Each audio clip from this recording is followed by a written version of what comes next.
Պարոն Մխիթարյանի աջակցություն պարոն Ղուկասյանի եք այսօր այստեղ։ Ես ճիշտ ասած ներգրավել եմ փաստաբանական թիմում, արդեն ներկայացնում եմ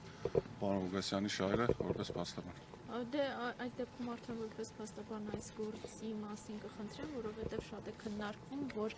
նման մեղադրանքներ կան նաև այլ անձանց նկատմամբ, բայց այսքան խիստ խափանման միջոց ընտրված չէ դրա հետ կապված եւ նաև ահազանգերն է շատ, որ պարոն Ղուկասյանի առողջական վիճակն է վատթարանում։ Ուրեմն նախնական իմ դիրքորոշումը որպես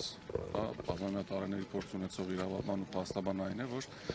գործում իրականում չկա որևէ ռեալ իրավական հիմք ու ասեմ ավելին մարդու իրավունքների եվրոպական դատարանի Հայաստանի Հանրապետության վճռաբեկ դատարանի բոլոր որոշումները բխում են այն մտքից, որ կալանքը դա պատիժ չէ։ Այս պայմաններում մենք հասկանում ենք, որ դատարանները կալանքները կիրառում են որպես պատիժ, չեն սպասում արդեն դատավարության եւ օրինական ուժի մեջ մտնող ակտին եւ միանշանակ համաձայն եմ ձեր այն մտքի հետ, որ պարոն Ղուկասյանը առողջական խնդիրներ ունի, դա բոլոր բժշկական հետազոտություններ են ցույց տվել, ու սա կարծում եմ, դա իմ անձնական կարծիքն է, ավելի շատ քաղաքական դրդապատճառներ ունի, ուրիշ ոչ չի բան։ Պարոն Մխիթարյան, եթե հետևել եք նախորդ դատական նիստին, այն ընդհատվեց, որտեղ պարոն Ղուկասյանի շտապ օգնության մեքենայով տարան, խոստացան, որ տանում են հիվանդանոց, հետո պարզվեց, որ կրկին ԱԱԾ մեկուսարան են տարել, առհասարակ նման դեպքերով ինչ է կատարվում, ինչու նրա շուրջ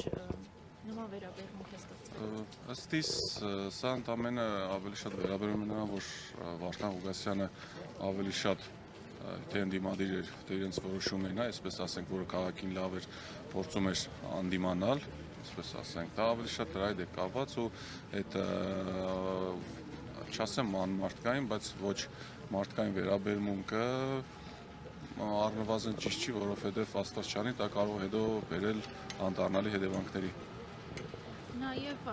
այդ օրը, երբ պարոն Ղուկասյանին փորձում էին տանել քաղաքապետարանի շենքից, մի շարք անձանց նկատմամբ գործ հարուցվեց խուլիգանության, իշխանության ներկայացուցիչների։ Արդեն, այո, նաև ձեզ,